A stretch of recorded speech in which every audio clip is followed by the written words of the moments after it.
si tu souhaites entreprendre, ne cours pas après le meilleur business. S'engager soi-même, c'est pour quel est l'objectif qu'on veut atteindre. Mon troisième conseil, c'est que tu écrives tous les problèmes. Si vous voulez vraiment, si une personne veut se lancer dans lancer un business, moi mon conseil c'est de se dire ne cours pas après un business. Si tu es dans la vingtaine, ne cours pas après le meilleur business. Trouve le business qui correspond vraiment à ta personnalité, à tes habitudes, à tes attitudes et en fait engage-toi avec la technique que j'ai donnée, engage-toi à apprendre tout ce qu'il faut pour réussir dans ce business en mettant en place vraiment, en préparant ton mental, en travaillant sur ton mental, en travaillant sur tes compétences, en travaillant aussi sur tes habitudes, améliorer tes habitudes, le comportement au quotidien et là il y aura des résultats parce que si tu travailles avec la bonne énergie, la bonne intensité, en fait sur le temps qu'il faut vraiment en n'abandonnant pas, en persévérant, il y a toujours un résultat positif. Ok, maintenant parlons de résultats.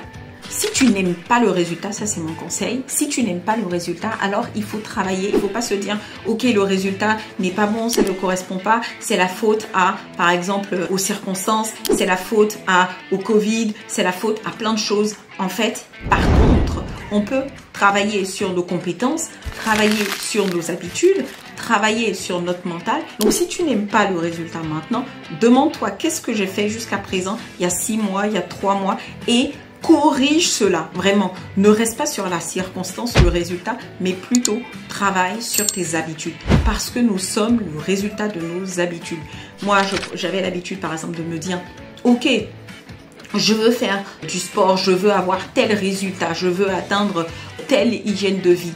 Mais en fait, au quotidien, quelles étaient les habitudes? Donc vraiment, pour moi, une habitude, elle doit être travaillée tout le temps.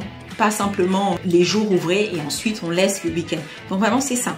Si tu n'aimes pas le résultat, travaille sur les actions en amont. Demande-toi 3 mois, 6 mois, qu'est-ce que tu as fait avant pour corriger les actions, corriger les habitudes, corriger vraiment le mental, que le mental soit beaucoup plus fort et prêt à aller jusqu'au bout pour atteindre le résultat que tu veux. Mon conseil numéro 9, si tu n'aimes pas, mon conseil numéro 9 applique la règle des 7. Et ça, c'est une règle que j'aurais aimé vraiment savoir quand j'étais beaucoup plus jeune. En fait, elle dit que si la chose n'aura pas d'importance dans 7 ans, alors ne passe pas plus de 7 minutes à y réfléchir, ne te prends pas la tête. Et ça, c'est extraordinaire de penser comme ça. Parce que si, en fait, vous vous dites, je ne sais pas si je dois aller à droite ou aller à gauche, rendre visite à telle personne ou ne pas faire ça. Si ça n'a pas d'importance dans 7 ans, s'il n'y a aucun intérêt, s'il n'y aura aucun intérêt dans 7 ans, ça ne sert à rien de vous torturer, de vous dire, j'aurais dû faire ça, j'aurais dû répondre ci, j'aurais dû envoyer ça, j'aurais dû agir comme ça. Non, vous vous torturez simplement. Mon 10e conseil, et ça, c'est vraiment mon conseil, ça me tient vraiment à cœur, c'est de prendre soin de sa santé. On ne parle pas suffisamment, on parle beaucoup de travail, performance, gagner de l'argent. Mais en fait, si tu gagnes de l'argent, mais que tu es mal en point, malade, qui va profiter de cet argent?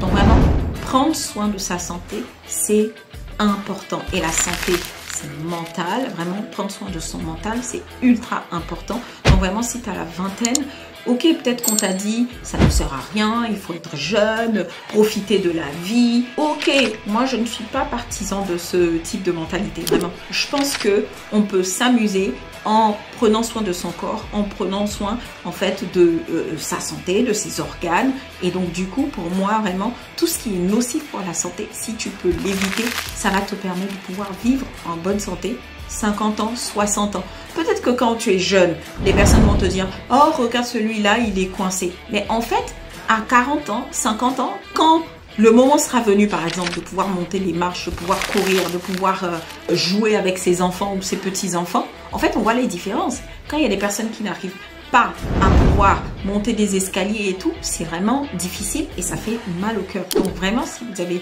la vingtaine, tu as la vingtaine, la trentaine même, Prends soin de ta santé. Il n'y a que ça, vraiment. Il n'y a que ça. C'est vraiment important, ne le dis pas assez. Et la santé, c'est prendre soin de ses organes. Comment est-ce qu'on mange? Comment est-ce qu'on dort? Comment est-ce qu'on gère son stress au quotidien? La gestion des émotions. Et tout ça, c'est très important. Donc à la personne qui a la vingtaine, moi je dirais, ne néglige pas ça. Ne néglige surtout pas la santé. 12e conseil, c'est évident, mais je le répète quand même. Prends des conseils de ceux qui ont réussi. Prends des conseils des personnes à qui tu voudrais ressembler. Des personnes qui ont déjà atteint ce que tu voudrais atteindre, là où tu voudrais aller. Une personne qui travaille dans le conseil, une personne qui travaille dans l'informatique, une personne qui travaille dans la banque, dans la finance. Donc vraiment, c'est vraiment ça. On est très souvent tenté d'aller prendre des conseils des membres de famille, mais en fait, c'est la mauvaise idée. Parce que malheureusement, parfois, on a très souvent des membres de famille qui n'ont pas atteint les objectifs qu'on voudrait atteindre. Donc ça ne sert à rien. Et je te dirais, il n'y a pas que deux choix dans la vie. Tu n'as pas le choix A et le choix B. Et si tu as fait le mauvais choix, c'est la fin du monde. Non. Tu as une multitude de choix. Le monde est infini. Il y a de l'abondance. En fait, tu fais les choix en cohérence avec ce que tu penses, avec toutes les informations que tu as récoltées, que tu as collectées. Ça te permet de prendre ta décision en étant conscient de ton choix, en étant vraiment engagé dans ton choix. Et ce n'est pas la fin du monde. Il y a une multitude de choix. Ne stresse pas, ne sois pas angoissé en te disant j'ai le choix A ou le choix B. Non, tu as A, B, C jusqu'à Z. Il y a énormément de possibilités. Et là, j'espère que ça va vraiment te permettre de te rassurer dans la vie et de déstresser. Et mon dernier conseil, je dirais qu'il n'y a pas de manuel pour vivre la vie. Mais en même temps, il faut prendre soin de sa vie. Il faut faire attention, on en a déjà parlé avec la santé. Donc, il n'y a pas de manuel. Il n'y a personne qui sait. Il n'y a pas écrit « Voici comment vivre la meilleure vie ». Et donc, du coup, ce qu'il faut, c'est avant tout de vivre la vie comme on voudrait la vivre, bien sûr, en faisant attention à sa santé. Mais ne pas se dire, ok, les personnes me regardent, elles surveillent comment je suis. Personne ne vous regarde. Peut-être qu'il y a des personnes qui vous regardent, mais le monde entier ne te regarde pas.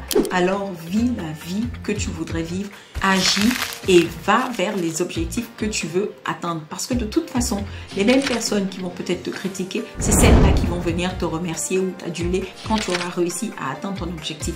Donc, ne porte pas attention, ne prête pas attention.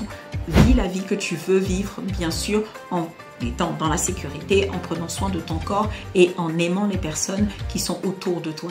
Voilà mon conseil. Je te dis à la semaine prochaine et je te remercie d'avoir regardé cette vidéo. N'hésite pas à la partager, à la liker. Ça fait toujours plaisir.